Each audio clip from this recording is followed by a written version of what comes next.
وزين لهم الشيطان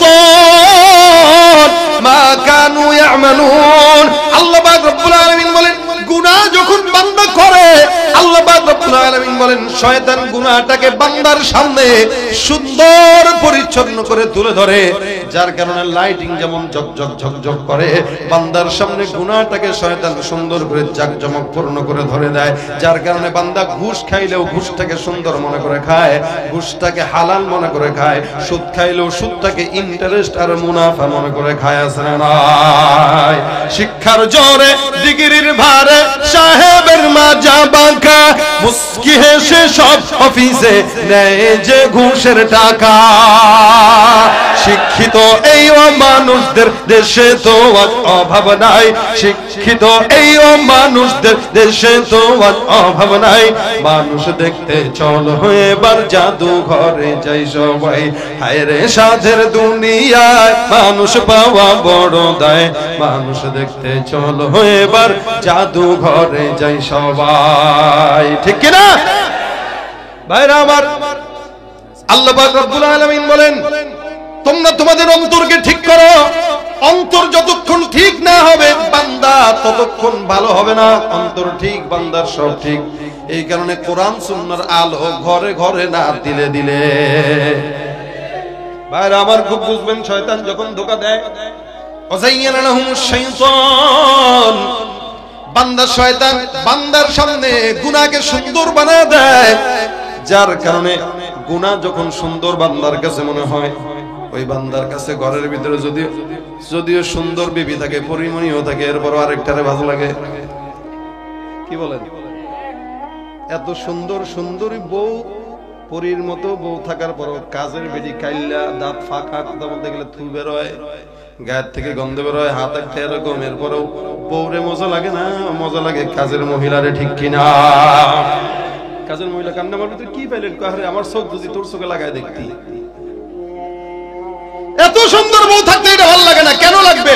ওয়াযায়্যানা লাহুমুশ শাইতান, শয়তান চোখের সামনে কালোটারেও মজা লাগায়, শয়তান চোখের সামনে খারাপটারও ভালো লাগায়, শয়তান চোখের সামনে 2 নাম্বার কেউ 1 নাম্বার বানায়। কারণ শয়তানের কাজটাই হলো যুবকদের সামনে আল্লাহ নবী সাল্লাল্লাহু আলাইহি সাল্লামের আখলাক আছে, এর উপরেও রাসূলের আখলাককে পছন্দ হয় না, আর্জেন্টিনার মাসির চুলরে ভালো লাগে। ব্রাজিলের মতো চুল রাখে, আর্জেন্টিনার মতো রাখে। মনে রাখবেন, কেউ যদি ইহুদি নাসারাদেরকে ফলো করে ওই বান্দা ইহুদি নাসারার মতো চুল রাখবে, কেউ যদি মদিনাওয়ালা নবীকে ফলো করে তার চুল হবে মদিনাওয়ালা নবীর মতো, ঠিক কিনা? বর্তমানে যুবকদের হালত হইলো এমন এমন প্যান্ট পরবে, এমন এমন শার্ট পরবে, এমন চুলের ডিজাইন রাখবে, দেখলে বুঝার উপায় নাই আসলে মুসলমানরা হিন্দু, বৌদ্ধ, খ্রিস্টান। যার কারণে সালাম দিতে গেলেও দ্বিধা লাগে, আসলে সালাম দিব কি দিব না। বুঝেন নাই? সালাম দিতে গেলে সন্দেহ লাগে না? লাগে না? কারো দিব সালাম, আরে সালাম একটা দিয়ে আদব আদব, ও সরি মনে করছিলাম আমি মুসলমান। চেহারা দেখলে বোঝার উপায় নাই, দাবি করে নবীর উম্মত। চেহারা দেখলে বোঝার উপায় নাই, দাবি করে মুসলমান।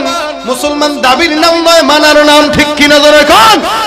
যদি কেউ মুসলমান দাবি করে চুল থাকবে আর্জেন্টিনা ব্রাজিলের মতো নাকি মদিনাওয়ালার মতো, যতদিন পর্যন্ত মদিনাওয়ালা নবীর আদর্শ ফলো না করবেন ততদিন মুসলমান হতে পারবেন না।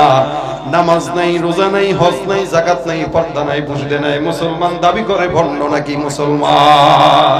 তুমি নবীর উম্মত দাবি করো, সুন্নাহ মানো না, নবীর অপমানে তোমার হৃদয় কাঁদে না।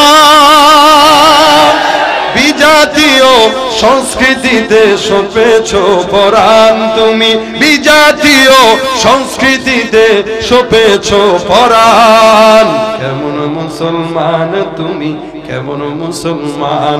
নামাজের সাথে নাই পরিচয়, মানো না কোরআন। নামাজের সাথে নাই পরিচয়, মানো না কোরআন। তুমি কেমন, তুমি কেমন মুসলমান? তুমি সুদের টাকায় প্রাসাদ গড়ো, ঘুষ ছাড়ো না, দিন দুঃখী না খেয়ে মরে খবর রাখো না।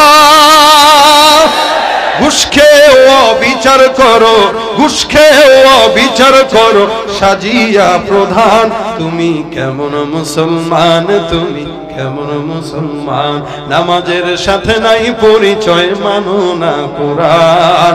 নামাজের সাথে নাই পরিচয়, মানো না কোরআন। তুমি কেমন মুসলমান। আছে না ভাই? শয়তান বান্দারে ধোঁকা দিয়া গুনাহকে সুন্দর বানায় দেয়।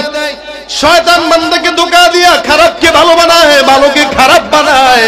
এই কারণে পয়গম্বর সাহাবা আজমাইনদেরকে বলে, বান্দারা নামাজ পড়তে যখন মসজিদে ঢুকবা, যদি মসজিদে ঢোকার পর নামাজের ভিতরে খুশু খুশু আসে, নামাজটা যদি মজা লাগে বুঝতে হবে ঈমান ঠিক আছে।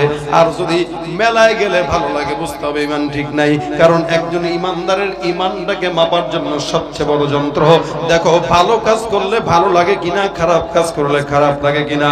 যার ভালো কাজ ভালো লাগে না, খারাপ কাজ খারাপ লাগে না, ওই বান্দা মুসলমান হতে পারে না। ওটা হলো শয়তানের গোলাম। বান্দা নেক্সট সূরাতে শয়তান বান্দারে ধোঁকা দেয়। মনসুর বিন আম্মার এমন একজন বিশাল বড় বুজুর্গ, 250 হিজরির ঘটনা উল্লেখ করে উনি বর্ণনা করেন। আমার একজন বন্ধু ছিল, প্রত্যেক দিন মদ না খাইলে তার ঘুম হইতো না। এমন গুনাহগার, এমন গুনাহ কোনো নাই যে গুনার সঙ্গে সে জড়িত না। এত এত গুনাহ করতো, এত এত এত এত খারাপ কাজ করতো। হঠাৎ করে একদিন আমি তাকে বুঝাইলাম, বান্দাটা বুঝ নিল। বুঝ নেওয়ার পরে বান্দা মসজিদে আসা শুরু করে দিল। মসজিদে এখন 5 ওয়াক্ত যায় নামাজ আদায়ের জন্য। 5 ওয়াক্ত নামাজ বাজামাত আগের কাতারে কাতারে পড়ে। নামাজের পর বাসায় যায়, মাঝে মাঝে কোরআন শরীফ তেলাওয়াত করে। তার দিলের পরিবর্তন দেখে আমি মনে মনে বললাম, আল্লাহু আকবার, আল্লাহ পাক রব্বুল আলামিনের রহমত। আল্লাহ তাকে হেদায়েত দান করেছেন, বান্দা হেদায়েত পাইল। সুতরাং এই বান্দা এখন আল্লাহওয়ালা হয়ে গেছে, তার মানে তার আগের সমস্ত গুনাহগুলো মাফ হয়ে গেছে। একদিন, 2 দিন, 3 দিন যায়, বান্দা যতই গুনাহগার হোক না কেন, মালিক কোনোদিন যদি চায় বান্দারে আল্লাহ ক্ষমা করে কি করে না? বান্দা যতই গুনাহগার হোক, আল্লাহ পাক রব্বুল আলামিন বলে চাইবা একবার, আমি আল্লাহ তোমাকে চাইতে দেরি মাগার দিতে দেরি করি না। কারণ তুমি মহাব্বতের বান্দা। আমি রব্বে কারীম প্রত্যেকটা বান্দাকে মহাব্বত দিয়া বানাইলাম। দুনিয়াতে আপনার প্রতি আপনার মায়ের যতটুকু ভালোবাসা, তার চাইতে বেশি না কম আল্লাহর ভালোবাসা? বলেন তো।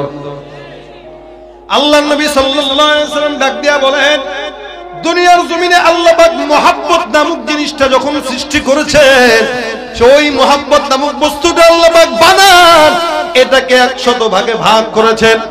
সমস্ত বিশ্বের ভিতরে আল্লাহ পাক রব্বুল আলামিন 100 ভাগের 1 ভাগ মহব্বতটা নাজিল করলেন।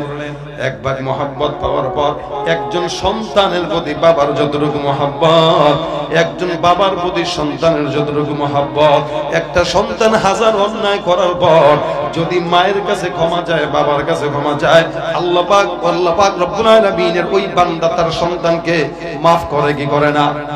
1000 অন্যায় করার পর মায়ের কাছে চাবেন, মাফ করে দেয়, বাবা মাফ করে দেয়। সারা জিন্দেগি যদি কষ্ট দেয়, এরপরও যদি মায়ের কাছে যায় বলে মা ক্ষমা করে দাও, ওই মা কোনোদিন সহ্য করতে পারে না। সন্তান অন্যায় করছে, মাফ করব না ভাবতেও পারে না। আল্লাহ পাক রব্বুল আলামিন বলে, বান্দা ওই মা ওই বাবার চাইতে আমি আল্লাহর মহব্বত কত বেশি তুই জানোস? নবী আমার ডাক দিয়া বলেন, 100 ভাগের 1 ভাগ মহব্বত আল্লাহ পাক সারা দুনিয়ায় ছড়ায় দিলেন।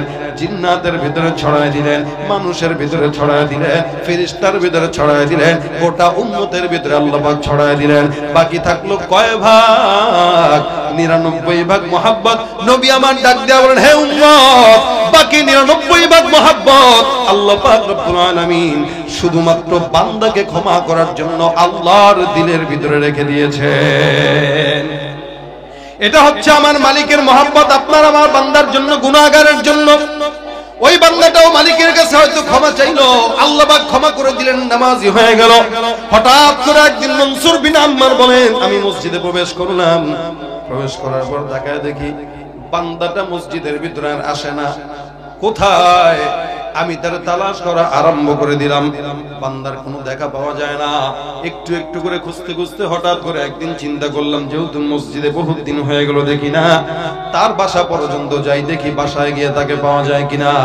আল্লাহর বান্দা যখন ওই মনসুর বিন আম্মার যখন ওই লোকটার বাসায় চলে যায়, ঘরের দরজায় টোকা দেয়, মেয়েটা বাসার থেকে বের হয়ে বলে, কে আপনি?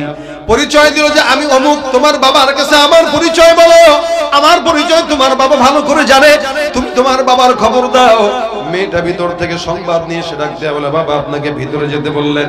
যখন মনসুর বিন আম্মার বলেন আমি ভিতরে গেলাম, তাকায় দেখি ঘরের ভিতরে অনেক বড় একটা উঠান, ঘরের ওপাশে ভিতরে আমি তার উঠানের ভিতরে তাকায় দেখলাম এই বান্দাটা উঠানের ভিতরে উপর হয়ে শুয়ে আছে। আমি তাকে চেহারার দিকে তাকায় দেখলাম চেহারাটা কুৎসিত। আমি বান্দাকে ডাক দিয়া বললাম, লা হাওলা ওয়ালা কুওয়াতা ইল্লা বিল্লাহ, তোমার এই দশা কেন? চেহারার এই কুৎসিতের হালতের কারণ কি? আমি তাকে ডাক দিয়া বললাম, আরে চেহারা যেহেতু এমন অবস্থা, অসুস্থ, তুমি বেশি বেশি বলো লা ইলাহা ইল্লাল্লাহ, বেশি বেশি আল্লাহ পাক রব্বুল আলামিনের কালেমার তালকিন করো। আমি যখন বারবার তাকে কালেমা পড়ার জন্য বললাম, আমার মুখে লা ইলাহা ইল্লাল্লাহ শোনার পর ওই বান্দা কোনো কথাবার্তা ছাড়া অজ্ঞান হয়ে জমিনে আবার পড়ে থাকলো। আমি ভয় পেয়ে গেলাম, কি ব্যাপার বুঝলাম না। কালেমা পাঠ করতে বললাম, বান্দা বেহুশ। আমি তাকে ডাক দিয়া বললাম, কি ব্যাপার, তোমার বাবার এই অবস্থা কেন? তার মেয়ে বলল, আমি জানিও না, আপনি একটু পানি দিয়া তাকে উঠানোর ব্যবস্থা করেন। আমি তার চেহারার ভিতরে পানি দিয়া আবারও তাকে হুশ আর হুশ নিয়ে আসলাম। আমি তাকে ডাক দিয়া বললাম, লা হাওলা ওয়ালা কুওয়াতা ইল্লা বিল্লাহ, হে বান্দা তুমি আল্লাহ পাকের কালেমা পাঠ করে বলো লা ইলাহা ইল্লাল্লাহ। দ্বিতীয়বার যখন আমি তাকে কালেমার তালকিন দিলাম, ওই বান্দাটা কালেমা আমার জবান থেকে শুনে আবারও বেহুশ হয়ে দুনিয়ার জমিনের ভিতরে পড়ে রইল।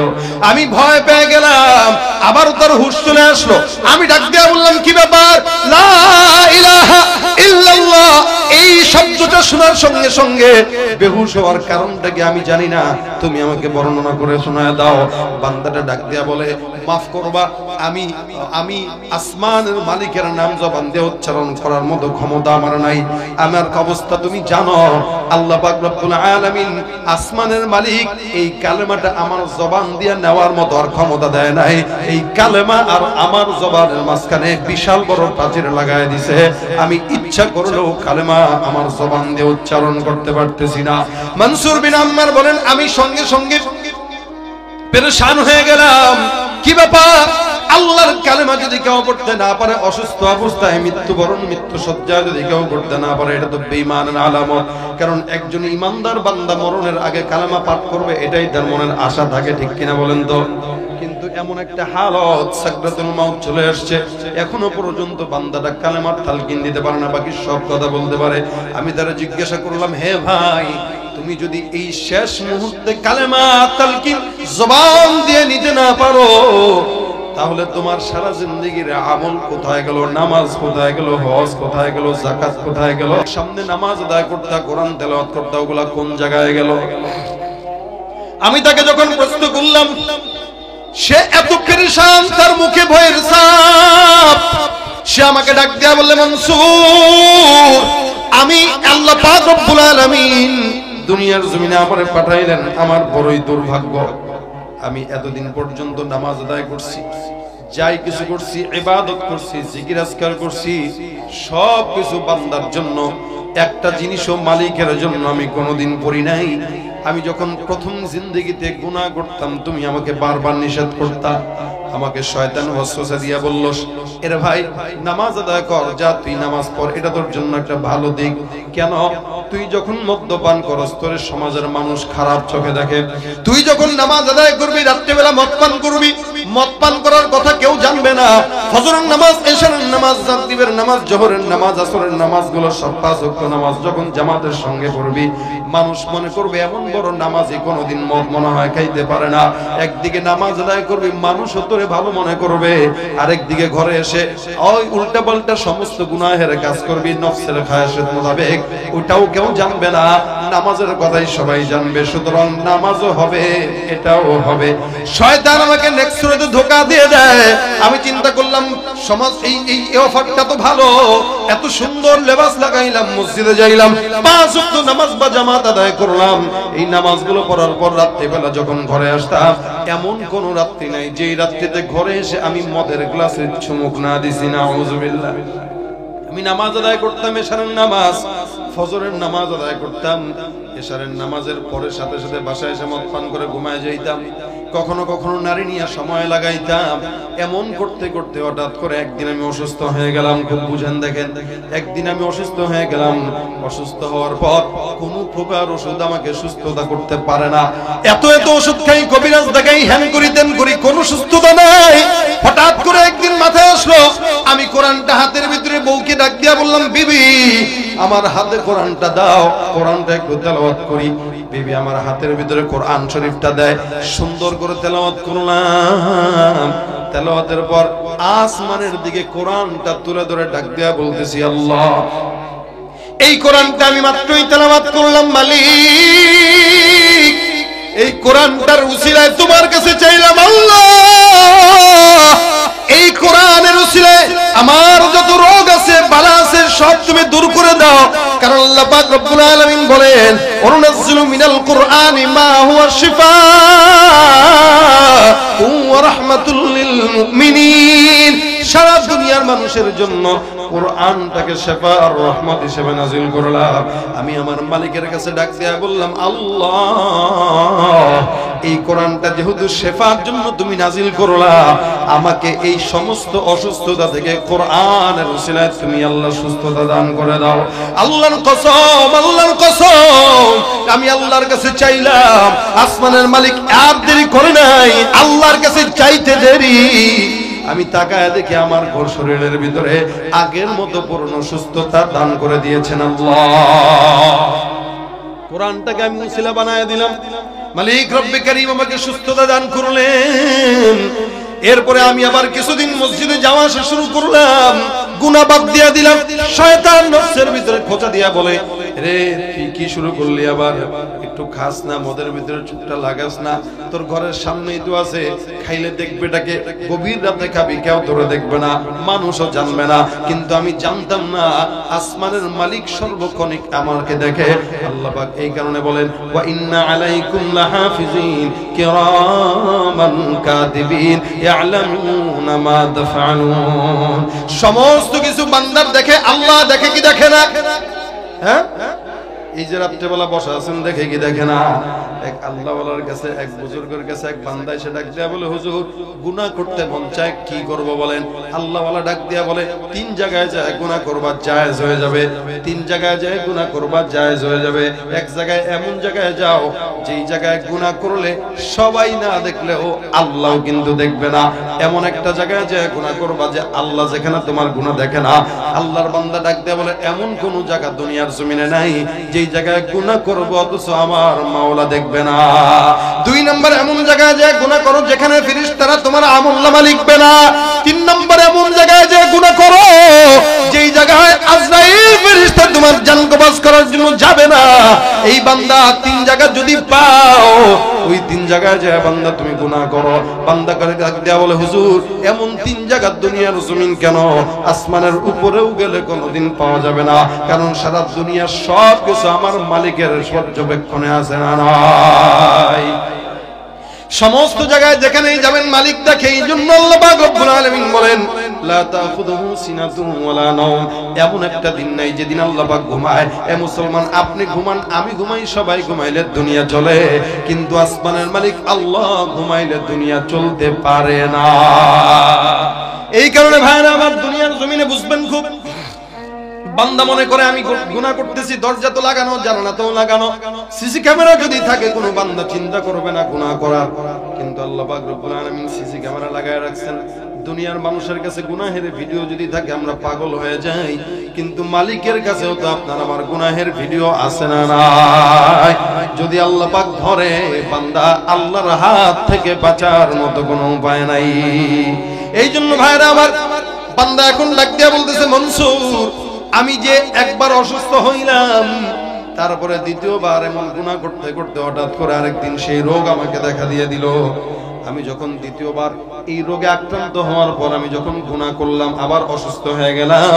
অসুস্থ হওয়ার পর আবার ওষুধ খাওয়া শুরু করলাম, মাগার আমার রোগ যায় না। একদিন দুই দিন আবার মনের ভিতরে আসলো, গতবার আল্লাহর কোরআনের ওসিলা দিয়েছে, তারপরে আমি সুস্থ হইলাম। আজকেও মালিকের কাছে কোরআনের ওসিলা চাইবো, দেখি আমার মালিক সুস্থ করে কিনা। আবার বিবিকে ডাক দেয়া বলে, বিবি কোরআনটা হাতে দাও। কোরআনটা হাতের ভিতরে নিয়ে তেলাওয়াত করে আসমানের দিকে দিয়া ধরে বলে, আল্লাহ এই কোরআনটার ওসিলায় মালিক তুমি ক্ষমা করে দাও।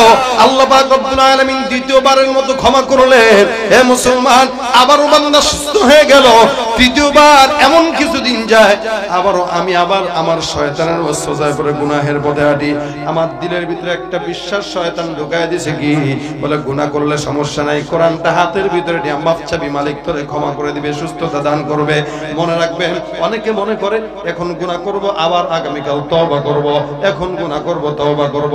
বারবার গুনাহ, বারবার তওবা করে আল্লাহ পাক তাদের ব্যাপারে বলেন, ওয়ালাইসাতিত তাওবাতু লিল্লাযিনা ইয়ামালুনাস সাইয়্যাত। এই সমস্ত গুনাহগার যারা কন্টিনিউ গুনাহ করে, এই সকল গুনাহগারদের তওবা আসমানের মালিক কবুল করেন না। এই জন্য অনেক বান্দা মনে রাখবেন, গুনাহ করার পর তওবা যদি কেউ করে, নিয়ত থাকবে আর জিন্দেগিতে কোনোদিন তওবা গুনাহ করব না। এই বান্দাটার শয়তান ওয়াসওয়াসা দিয়া বলে, টেনশনের কোনো কারণ নাই, মালিক তো একজন আছে, মাফ করার জন্য আসমানে আছে। আল্লাহ কয়, না না, তো ঠেকা পড়ে নাই, তোর মতো কুলাঙ্গার না ডাকলেও আরো হাজারো বান্দা আছে না নাই? জোরে কর। বান্দা এখন সুন্দর করে আবারও গুনাহ করা শুরু করলো, অন্যায় করা শুরু করলো। আবার তৃতীয়বারের মতো আসমানের মালিক তার অসুস্থ বানায় দিল। বান্দা মনে করছে দূরে এটা সহজিত, কারণ অন্যায় যখন একবার করে দুইবার করে তখন সহজ হয়ে যায়। এই অন্যায়টা সহজ হয়ে গেছে। এখন বান্দাটা তওবা করা বাদ দিয়ে আবারও যখন অসুস্থ হয়ে গেল, অসুস্থ বাদ দিয়ে কোরআনটা হাতের ভিতরে নিয়ে কয়, বিবি কোরআনটা হাতে দাও। বিবি যখন কোরআনটা হাতে দেয়, ডাক দিয়া বলতেছে, রে মনসুর বিন আম্মার, এটাই ছিল আমার জিন্দেগীর সবচেয়ে বড় কাল। আল্লাহর কসম, আমি কোরআনটা হাতের ভিতরে নিয়ে যখন তেলাওয়াত করতে যাব, আমি কোরআনের দিকে তাকায় দেখি কোরআনের একটা সূরার একটা আয়াত কোরআনের পাতায় আমি যেটা হাতে নিই সেটার ভিতরে অবশিষ্ট নাই, সব হলো সাদা, আর সাদা পৃষ্ঠা দেখা যায়। আমি পেরেশান হয়ে গেলাম, হায় হায়, মালিক তাহলে আমার উপরে রাগান্বিত হয়ে গেছে। আমি আল্লাহকে ডাকতে চাইলাম, আমি কালেমার তালকিন দিতে চাইলাম, কিন্তু আফসোস আমার জবান দিয়ে আমি একবারের জন্য আল্লাহর নামটা নিতে পারি নাই। আমি আমার জবান দিয়া ইস্তেগফারও পড়তে পারি নাই, কালেমাও পড়তে পারি নাই। সেদিনের পর থেকে অসুস্থতা বাড়তে বাড়তে বাড়তে বাড়তে আজকের এই হালত। এখনো পর্যন্ত আমি আমার মাওলার নামটা ভালো করে নিতে পারি না, কালেমাটাও পড়তে পারি না, ইস্তেগফারও পড়তে পারি না। আমি এত চেষ্টা করি, এত চাই আমার মালিককে ডাকতে, কিন্তু আমার মালিক তার নাম আর আমার জবানের মাঝখানে বিশাল বড় পর্দা লাগাই দিয়েছে। নাউযুবিল্লাহ। এই জন্য ভাইরা আমার, গুনাহটা এমন একটা জিনিস, এই গুনাহটা যখন বান্দা বারবার করে, এটা কুফরির পর্যায়ে চলে যায়। বারবার যখন করে, এই কথা শোনার পর মনসুর বিন আম্মার বলেন, আস্তাগফিরুল্লাহ। আমি চিন্তা করলাম, যেহেতু এই বান্দাটা গুনাহগার, আল্লাহ পাক রব্বুল আলামিন তার উপরে গজব নাজিল করছে, এখানে বেশিক্ষণ থাকা যাবে না, এখান থেকে চলে যাওয়া লাগবে। বেচারা বাসার দিকে রওনা হয়ে গেছে, বাড়ির দিকে রওনা হয়ে গেছে। পিছন থেকে কিছুক্ষণ পর একজন ডাক দিয়া বলতেছে, ভাই একটু আগে ওই বান্দা, আল্লাহর বান্দা যাকে তুমি দেখে আসছো, ওই বান্দা কিছুক্ষণ আগে দুনিয়ার জমিন থেকে বিদায় হয়ে গেছে। মনসুর বিন আম্মার বলেন, দেখেন দুনিয়ার মানুষেরা কোন বান্দা যখন গুনাহকে গুনাহ মনে করে না, আল্লাহ তার উপরে রাগান্বিত হয়। এই কারণে নবী বলেন, ইয়াকুমুল মাসিয়াহ ফা ইন্না বিল মাসিয়াতি হাল্লা সাফাতুল্লাহি আযজা ওয়া জাল। এই কারণে নবী আমার বলেন, গুনাহ থেকে বাঁচো, গুনাহ থেকে বাঁচো। কারণ গুনাহটা এমন একটা জিনিস, বান্দাকে আল্লাহর রাগ বাড়ায় দেয়। বান্দা যখন গুনাহ করে, মালিকের রাগ বেড়ে যায়। বান্দা যখন গুনাহ করে, মালিকের ক্রোধ বেড়ে যায়। বান্দা যখন গুনাহ করে, আল্লাহ পাক বান্দাকে যা চাওয়ার সেটা দেয় না। মুসা পয়গম্বরের উম্মতরা আল্লাহর নবী মুসাকে ডাক দেয়া বলেন, পয়গম্বর মুসা, মালিক যখন রাগান্বিত হয় তার আলামত কি? আল্লাহর নবী মুসা বলেন, এক নম্বর আলামত, আল্লাহ যখন রাগান্বিত হয় তখন বান্দার যেটা দেওয়া দরকার বান্দারে সেটা দেয় না। দুই নম্বর আলামত, যেটা দেওয়া দরকার না সেটা বান্দার গায়ের উপরে চাপায়া দেয়। বর্তমান সময়ে আপনাদের আমাদের বাংলাদেশে গুনাহ থেকে হায়াত, গুনাহ থেকে বাঁচো। নবী বলেন ছোট গুনাহ হোক, একজন ইমানদার গুনাহকে কত বড় মনে করবে? একটা বিশাল বড় পাহাড় যদি ধসে যাওয়ার সম্ভাবনা থাকে, ওই পাহাড়ের নিচে কোনোদিন কোনো বান্দা কোনোদিন বসতে চায় না। কেন? পাহাড়ের নিচে বসলে এই মুহূর্তে মরণ ছাড়া কোনো উপায় নাই। আল্লাহর নবী বলেন একজন ইমানদার বান্দা গুনাহটাকে পাহাড়ের চাইতেও বড় খারাপ মনে করবে, বড় বোঝা মনে করবে। আর যখন কোন গুনাহগার বান্দা গুনাহকে কত হালকা মনে করে, নবী আমার ডাক দেয়া বলেন একটা মানুষের নাকের উপরে যেমন মাছি বসে, মশা বসে, এই বান্দাটার মাছি যতটা হালকা বান্দা মাছিকে মনে করে এরকম হাত দিয়া উড়ায় দেয়, ফু দিয়া উড়ায় দেয়। একজন গুনাহগার বান্দা ওই নাকের আগায় মাছির মতো গুনাহটাকে তেমনই হালকা মনে করে, যার কারণে খুন, দর্শন, দুর্নীতি, হাজারি, চাঁদাবাজি, জিনা, ব্যভিচার এই সব কিছুকে বান্দার কাছে কোনো গুনাহই মনে হয় না। বর্তমান সময়ে এই সমস্ত গুনাহগার বান্দারা বেশি না কম?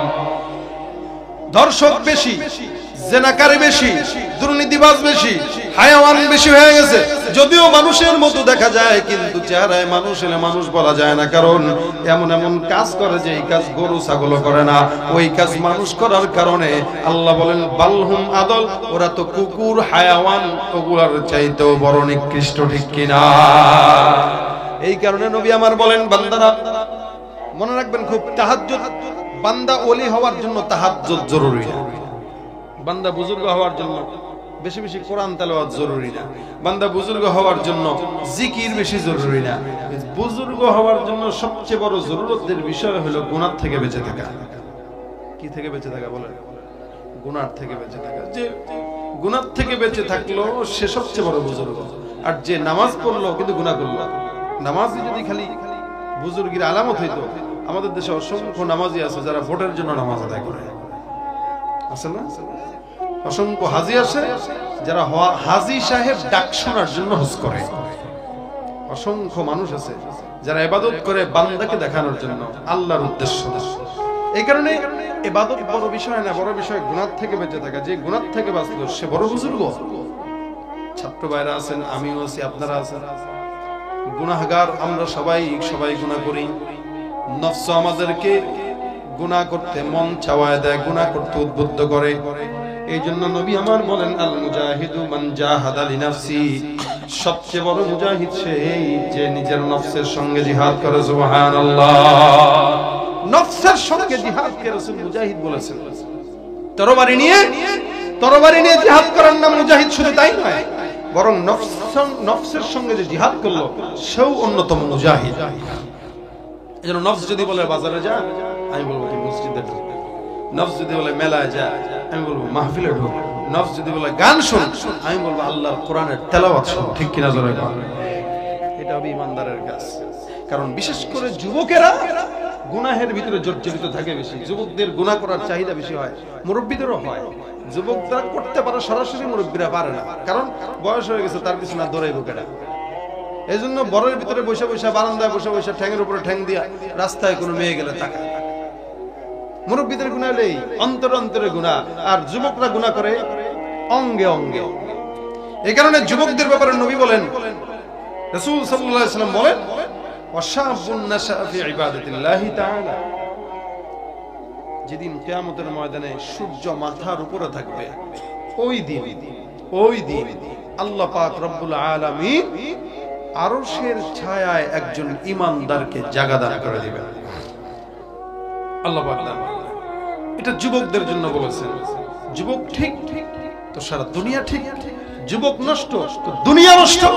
যার কারণে যুবকরাই যত আকাম কোকাম আছে সব করে। এজন্য এলাকার যদি 100টা যুবক, 10টা 20টা যুবক যদি মাথায় পাগড়ি একটা বাইদা তাবলীগের মেহনতের সময় লাগে আল্লাহ ওয়ালাদের মজলিসে থাইকা যদি এলাকায় এই নিয়ত করে কোনো চাঁদাবাজি চলবে না, ইনশাআল্লাহ এলাকা পরিবর্তন হতে 1 মাসের ব্যবধান, বেশি দরকার নাই। ছাত্র তুমি দেশের সম্পদ, জাতির ভবিষ্যৎ, দুশ্মনেরা বানাইতে চায় তোমারে অসৎ, মানুষ গড়ার আঙ্গিনাতে দেয় না তোমায় মানুষ হতে, শিক্ষাঙ্গন রাখে রণক্ষেত্র বানাইয়া, বছরের পর বছর থাকে সে ঝঞ্ঝাট লাগাইয়া। জীবনের শ্রেষ্ঠ সময়, জীবনের শ্রেষ্ঠ সময় বন্ধু আর মিলবে না, এই সুযোগ হারায় না, এই সুযোগ আর পাবে না, এই সুযোগ হারায় না কারো ফান্দে পড়িয়া, সারাটা জীবন যাইব কান্দিয়া কান্দিয়া, সারাটা জীবন যাইব কান্দিয়া কান্দিয়া। ঠিক না? জমি জামা ভিটে মাটি পেঁচিয়া বাবায়, মাসে মাসে পড়া লেখার খরচা দি পাঠায়, বিএ এমএ পাশ করিয়া আইব বাছা ধন, দূর হইব দুঃখ জ্বালা সকল নটন, এত আশায় বুক বাঁধিয়া থাকে যে বাপ মায়, সেই না আশার বাসায় রে পুইরা করে ছাই, এত আশায় বুক বাঁধিয়া থাকে যে বাপ মায়, সেই না আশার বাসায় রে পুইরা করে ছাই, বই কাড়িয়া অস্ত্র দিয়া সন্ত্রাসী মাস্তান বানাইয়া, বই কাড়িয়া অস্ত্র দিয়া সন্ত্রাসী মাস্তান বানাইয়া, সুন্দর জীবন তোমার দেয় যে ধ্বংস করিয়া, অবশেষে মায়ের কাছেও লাশখানা দেয় পাঠাইয়া। জীবনের শ্রেষ্ঠ সময় বন্ধু আর মিলবে না, এই সুযোগ হারায় না, এই সুযোগ আর পাবে না, এই সুযোগ হারায় না কারো ফান্দে পড়িয়া, সারাটা জীবন যাইব কান্দিয়া কান্দিয়া, সারাটা জীবন যাইব কান্দিয়া কান্দিয়া। ঠিক না? এই জন্য যুবক ঠিক তো সব ঠিক। এখানে অধিকাংশই যুবক, অধিকাংশই মাদ্রাসার ছাত্ররা, স্কুলের ছাত্ররা, চাকরি করে এরকম যুবকেরা যৌবন থাকবে এটা খুব বেশি দিন না। কচু পাতার উপরে পানি যেরকম একদম অল্প সময় টিকে, ঠিক আমাদের যৌবনটাও অল্প সময় টিকে। সেদিন ছিলাম ছোট, আজকে চুল পাকা শুরু হয়ে গেছে। তার মানে চুল পাকা মানে আমাদের মাদ্রাসাগুলোতে একটা কিতাব আছে মাকামাতে কে, এখানে একটা লাইন আছে, কারো মনে আছে কিনা? আমরা ছাত্র জামানায় পড়ছিলাম তো মুখস্থ করে দিয়েছিল ওস্তাদ আলহামদুলিল্লাহ। অবিল মাসিবি ইনদারুকা ফামা আযারুকা। তার মানে বার্ধক্য তোমার চুলকে পাকা করে তোমাকে সতর্ক করেছে, কিন্তু তুমি সতর্ক হও নাই। বার্ধক্য তোমার চুল পাকা করে, তুমি আয়নার সামনে দাঁড়াইছো, চুল দুই চারটা পেকে গেছে, এই পাকা চুল তোমাকে সতর্ক করছে। ফামা আযারুকা, কোন ওজরের কারণে তুমি সতর্ক হও নাই? কি ওজর ছিল আমাদের? কোন ওজরই না, আমরা দুধ চুল পাকতেই পারে, এমনিই পাকে। চুল পাকলে তো কি হয়েছে? মন তো জোয়ান আছে। অনেকে এটা মনে করে আমার চুল পাকলে গেছে। আমাদের মুরব্বীরা আজকাল এরা বিশ্বাসই করে না যে সে মুরব্বী। মুরব্বী মহিলাদেরকে যদি খালি আন্টি বলেন এমন খেপা খেপবে। কিসের আন্টি? ম্যাডাম বলেন, ম্যাডাম বললে সে খুশি, আন্টি বললে সে বেজার। আঙ্কেল ডাকবেন বেজার, কি ডাকবো? আমার বুড়া মনে হয় আপনার? বয়স 50 হইতে পারে, এখন অন্তরে সব জোয়ান 18 বছরের প্রেম। এই হলো হালত আমাদের, যার কারণে তার বয়স হইছে, অভ্যাস পাল্টায় নাই। ঠিক কিনা জোরে কর? বয়সটা বদলেছে তবু অভ্যাস বদলেনি, চুলের রংটা বদলেছে তবু অভ্যাস বদলেনি, চুলের রংটা বদলেছে তবু চরিত্র বদলেনি, কণ্ঠের সুর বদলেছে তবু আমলটা বদলেনি। বন্ধু বলো দিন বদলের দিন কি বন্ধু এখনো আসেনি? দিন বদলের দিন কি বন্ধু এখনো আসেনি? জামানা অনেক বদলেছে তবু দিন কেন বদলেনি? সীমানা অনেক বদলেছে তবু দেশ কেন বদলেনি? পতাকার রং বদলেছে তবু নীতি কেন বদলেনি? ক্ষমতার হাত বদলেছে তবু ভাগ্য যে বদলেনি। বন্ধু বলো দিন বদলের দিন কি বন্ধু এখনো আসেনি? ঠিক না? আর কবে বদলাবো বলেন? সব বদলাইছে, আমরাই কেবল বদলাইনি। আমাদের বদলানোটা এখন গুনাহে বদলাইছে, আমলে বদলায় নাই। আমলে যদি কেউ বদল হতে পারে, আল্লাহ পাক আমাকে তৌফিক দান করুক, আপনাদেরকেও দান করুক, বলেন আমিন। এই জন্য গুনাহ আমাদের হবে, এটা পেরেশানির বিষয় না, কিন্তু গুনাহের উপর অটল থাকাটা হলো পেরেশানির বিষয়। গুনাহ বান্দা করবে, কিন্তু আল্লাহর কাছে মাফ চেয়ে নিবে, বাস শেষ, আর যেন গুনাহ না হয়। কিন্তু গুনাহ করতেই থাকলেন নফস মরে যায়, দিল মরে যায়। লাগাতার গুনাহ বান্দার হালাওয়াতে ঈমানকে নষ্ট করে দেয়, যার কারণে গুনাহ করবেন, একদিকে নামাজ পড়বেন, দেখবেন নামাজেও মজা লাগবে না, কোরআন তেলাওয়াতেও মজা লাগবে না। এই জন্য গুনাহটা মানুষের ইবাদত, ইবাদতের স্বাদ সবকিছু খারাপ নষ্ট করে দেয়। আমরা গুনাহ মুক্ত জিন্দেগি যেন অর্জন করতে পারি, বলেন আমিন। সবাই পারবো তো ইনশাআল্লাহ? আমি সহ, আপনারা সহ গুনাহ মুক্ত জিন্দেগি অর্জন করব। যখন একটু সময় পাবো, হাতের কাজ, পায়ের কাজ, সব কাজ থাকার পরও জবান দিয়ে ছোট্ট একটা কাজ করব, আস্তাগফিরুল্লাহ, আস্তাগফিরুল্লাহ, আস্তাগফিরুল্লাহ। যখন সময় পাবো পড়ব। রাজি আছি ইনশাআল্লাহ?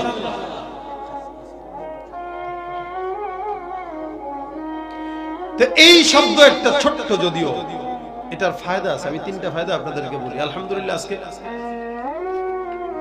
মেরাজুল হক মাযহারি সাহেব, আলহামদুলিল্লাহ খালার মুখ চলে আসছে, উনি আসতেছে। আমি উঠলে ইনশাআল্লাহ, উনি আসলে আমি উঠে যাবো ইনশাআল্লাহ। এতটুকুন খালি আজকে যদি মনে রাখি আমরা, ছাত্র ভাইরা, আমরা সহ, আমি সহ, ইস্তেগফার যদিও ছোট্ট আমল, আল্লাহ পাক রাসূল করিম সাল্লাল্লাহু আলাইহি ওয়াসাল্লামকে আদেশ দিয়েছেন। রাসূল বলেন, আমি নিজে এই জন্য প্রতিদিন 100 বার ইস্তেগফার করতাম। সুবহানাল্লাহ। নবী যদি 100 বার পড়েন, তো আমাদের 1 কোটি বার পড়া দরকার। এটার দ্বারা 3টা ফায়দা বলি। দেখেন, কেউ যদি ইস্তেগফার পড়ে, আল্লাহ পাক রব্বুল আলামিন তার অতীতের সব গুনাহগুলো মাফ করে দিবেন। এটা প্রথম ফায়দা। আমাদের গুনাহ মাফ করা দরকার আছে কি নাই? আস্তাগফিরুল্লাহ, আল্লাহ আমাদের গুনাহ মাফ করুক, বলেন আমিন। 1 নাম্বার, অতীতের সব গুনাহ মাফ হবে। 2 নাম্বার, কেউ যদি ইস্তেগফারের আমল করে, আল্লাহ পাক তার রিজিকে বরকত দান করবে, কোনদিন রিজিকের অভাব হবে না ইনশাআল্লাহ। যদিও গল্প শোনাইতেছে আমাদেরকে অনেকে, দুর্ভিক্ষ আসবে, দুর্ভিক্ষ আসার জিনিস, এটা আসবে, এটা অনেক আগেও আসছে, সাহাবাদের জামানায়ও আসছে, অন্যান্য নবীদের জামানায়ও আসছে, এটা আসবে, এটা আসার জিনিস। তার মানে না খায় মানুষ মরবে না ইনশাআল্লাহ। কেউ যদি ইস্তেগফারের আমল করে, আল্লাহ পাক রিজিকে বরকত দান করে দিবেন। 3 নম্বর, কেউ যদি ইস্তেগফার করে, আল্লাহ পাক তার সকল বিপদ আপদ থেকে তার হেফাজত করবেন। ইস্তেগফার এমন একটা জিনিস, এই জন্য বান্দা প্রত্যেক দিন প্রতিনিয়ত যখন সময় হয়, হাতের কাজ আছে, পায়ের কাজ আছে, জবানের কোনো কাজ আমাদের থাকে না, দোকানে বসে আছি তো আস্তাগফিরুল্লাহ, আস্তাগফিরুল্লাহ, আস্তাগফিরুল্লাহ। রাত্রে ঘুমানোর জন্য গেছি, বাস ঘুমের আগে গান টান না শুনে আস্তাগফিরুল্লাহ, আস্তাগফিরুল্লাহ, আস্তাগফিরুল্লাহ। একটু জবানটা খুলে পড়তে কষ্ট হয় ভাই, কষ্ট হয়। পড়তে কি টাইম লাগে, টাকা লাগে? কিছু লাগে না। একটু বসে আছেন, গাড়িতে বসে রয়েছেন, হুন্ডা চালাইতেছেন, সিএনজিতে বসে আছেন, সময় হয়েছে, বাস আস্তাগফিরুল্লাহ রাব্বি মিন কুল্লি যামবি ওয়া তুবু ইলাইহি, বাস পড়ে ফেলেন একবার। গুনাহ প্রতিনিয়ত আমার হাজার হাজার গুনাহ হচ্ছে, একবারও তো ইস্তেগফার করলাম না, তাহলে ওগুলো মাফ হবে কেন? অন্তত গুনাহও করতেছেন, হয়ে যাচ্ছে গুনাহ, আবার এদিক দিয়ে ইস্তেগফারের আমল চলতেছে, তাও না অন্তত কাটাকাটি তো হয়। কিন্তু গুনাহ করতেই থাকে, ইস্তেগফারের কোনো চিন্তাও আমাদের মাথায় নেই। আমরা নামাজও পড়ি, গুনাহও করি। এই জন্য যখন সময় হবে, অন্তত নামাজের পরগুলোতে আস্তাগফিরুল্লাহ, ঘুমের আগে আস্তাগফিরুল্লাহ, একটু সময় হলো ইস্তেগফার। চায়ের দোকানে বসে আছি, গল্প টল্প না করে যদি বসতেই হয়, উল্টা পাল্টা কথা না বলে, কেউ যদি আপনার সামনে গীবত গায়, আপনি বলবেন, এই ভাই ইস্তেগফার করেন, গুনাহ করতেছেন কেন? কারণ আপনারা হয়তো কেউ বলবে দরবেশি করে, বলুক, সে নিজে তো এটা করতে পারতেছেন, আপনি পারছেন, আপনারা এরা বলাইতেছে তারা শয়তান। আপনি তো শয়তান চোখে দেখেন নাই, কেউ যদি আপনার সামনে এগুলা বলবে, আপনি বুঝবেন যে হে শয়তান, কারণ সে ভালো কথাও তার কাছে ভালো লাগতেছে না। একজন মানুষ ইস্তেগফার করতেছে, সে শুনে দরবেশি, দেখছো নি? অনেকে বলবে যে দেখছো নি জোয়ান মানুষে কি আমল দেয়, আমল দেওয়া শুরু করছে, পীর সাহেব হয়ে গেছে, বলে না এগুলো অনেকে? নিজেও পড়বে না, আরেকজন বললে তার পছন্দ হবে না। এই জন্য যখন সময় হবে, আমি নিজে আল্লাহ পাক আগে আমাকে আমলের তৌফিক দান করুন, কারণ আমি আল্লাহ আপনাদের চাইতে আল্লাহর কাছে আমি নিজেকে আগে আমলদার হিসাবে চাই, যে আল্লাহ যেন যেই কথাগুলো আমরা বলি, এই কথাগুলো যেন আল্লাহ পাক আগে আমার দিলে ভরে দেন, আমাকে যেন এটাকে মানার তৌফিক দান করেন। কারণ আমি যখন না মানবো, অন্যরাও মানবে না, আমি যখন মানবো, অন্যরাও মানবে ইনশাআল্লাহ। এই কারণে আমরা সবাই করব দোয়া, চেষ্টাও করব ইনশাআল্লাহ। ঘরের বিবিদেরকে বলবো, মাদেরকে বলবো, রান্না করতেছে ইস্তেগফার করতে থাকেন, পেটের সন্তান আছে ইস্তেগফারের আমল করতে থাকেন। বাস যখন সময় হবে জওয়ান বুড়া সবাই মিলে হাতটা তুলে বলি কারা কারা পারবো ইনশাআল্লাহ। আল্লাহ তুমি আমাদের সকলকে তৌফিক দান করো।